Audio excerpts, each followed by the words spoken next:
Hello, everyone. Yeah. I want to tell you tonight about my fifth grade teacher, who was a man by the name of Wayne Shelby.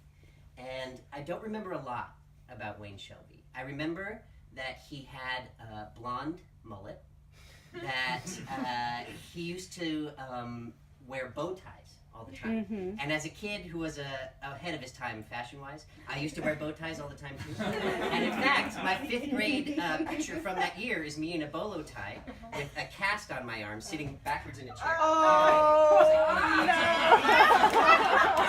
It's the worst. And I hated that picture for so long, but I've come to love it. Mr. Shelby used to have a jar on his desk that was shaped like a little portly man with a top hat, and the hat was the top of the jar. And inside the jar, he used to have Jolly Ranchers. And when you answered a question, or like when you showed initiative or enthusiasm, he would throw you a Jolly Rancher. He called it a Peabody. So he used to call it like, who gets a Peabody today? Mr. Peabody was the name of it. And that was great. I met Mr. Shelby because I had gone to the same elementary school from kindergarten through fourth grade. And then when I was 10 years old and going into fifth grade, my parents got into divorce and they separated. And we moved out, my mom and I. So I was in a brand new neighborhood, in a brand new school with people I didn't know. And he was my teacher at this school that I'd never been to before. And it was a really formative time for me. I remember a lot of things happened in that year. It was the first time that I was aware of body odor. Like, I remember coming back from lunch once and sitting there and be like, ugh, Christy McIntosh smells. Ugh, Bethany Heimrel smells. She'd be like, wait a minute, I smell. Like, it was me the whole time. I also remember it was the first time I ever kissed a girl on the lips. Christy McIntosh, same one. We dated for a recess, and that was it. It was just things got a little too hot. And that was very satisfying. And also that year I joined Odyssey of the Mind. It was the first time I ever did any sort of extracurricular thing in school, like this idea of clubs in schools. But what I remember most about Mr. Shelby is that in his classroom he had these posters on the wall. The one that sat opposite my desk was everything I ever need to know in life I learned from Star Trek. And there was this list of things that, lessons that you learned from Star Trek. That I don't remember a lot of them, but it was always set your phase gun to stun.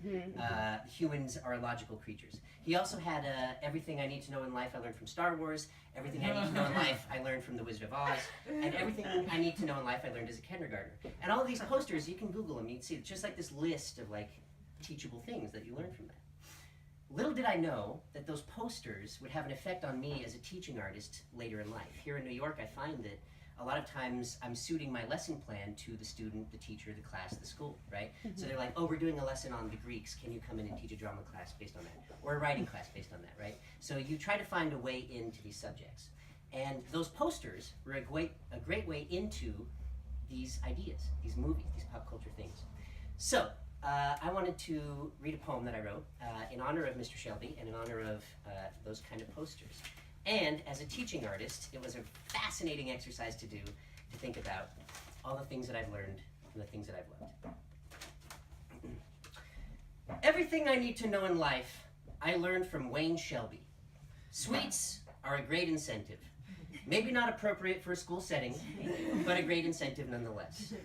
Also, that you only get one chance to make a first impression, that you should never be afraid to rock a bolo tie, that sometimes good people can be bad for each other, and that you should tell the people who made a difference in your life that they made a difference in your life before it's too late. And everything I need to know in life, I learned from the Watchmen graphic novel. That everyone has their own shit they're dealing with. Even heroes, especially heroes.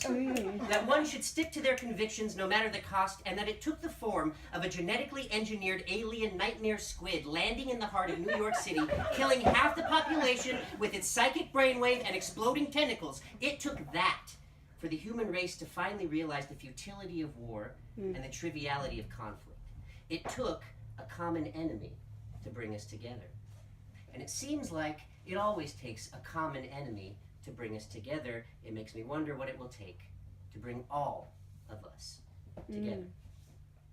And everything I need to know in life, I learned from Paul Simon's Graceland that there is no substitute for ingenuity, innovation, or imagination, that there are musics in this world that speak to the dancing ancestors in our bones, and that harmony is a warm blue blanket for the soul. And everything I need to know in life, I learned from a Swiss Army knife. Be sharp, be adaptive, be helpful.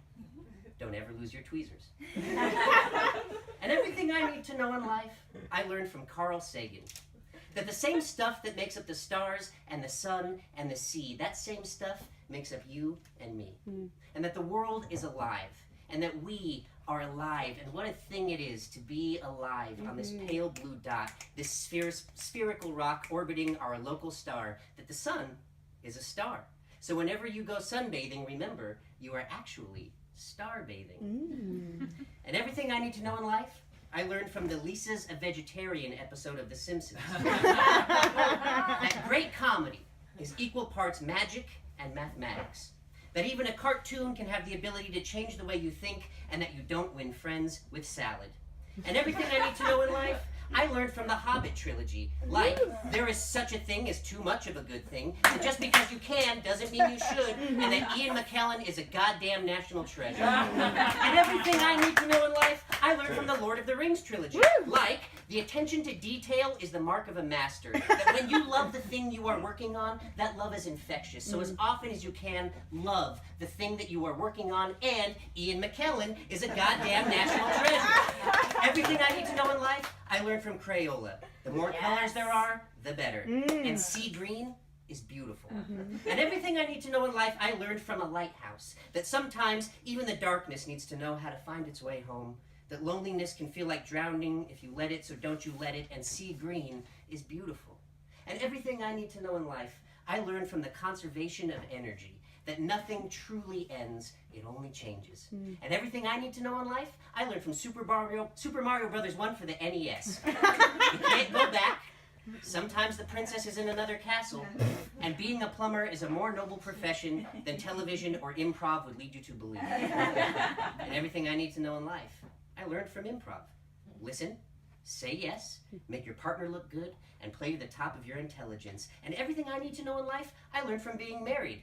Listen, say yes, make your partner look good, and always play to the top of your intelligence. And everything I need to know about life, I learned from both Ender's Game and the 2016 presidential election. How you win matters. And everything I need to learn in life, I learned from the Cash Me Outside, How About That Girl, and Pizza Rat. Yeah, you might get famous, but it might be for the dumbest of reasons. And everything I need to know about life, I learned from Cesar Romero's Joker. When in doubt, laugh. And when the bastards tell you to shave your mustache, tell them where they can shove it. Tell them it is a piece of your cultural identity, a connection to los ancestros y su abuelo, to the poet and the dancer inside of you. Tell them you will wear their white makeup, and though they may try to hide your skin, they will never hide your blood. And the last thing I want to say is everything I learned in life, I learned from writing this poem, that there is no shortage of things in life that we can learn from. That it is impossible to know everything you will ever need to know in life, that life is a series of patterns and traumas, waves and tranquilities, moments and the teachable things hidden within them, that it has a beginning and an end, and that nothing ever ends. It only changes. Thank you. Yeah!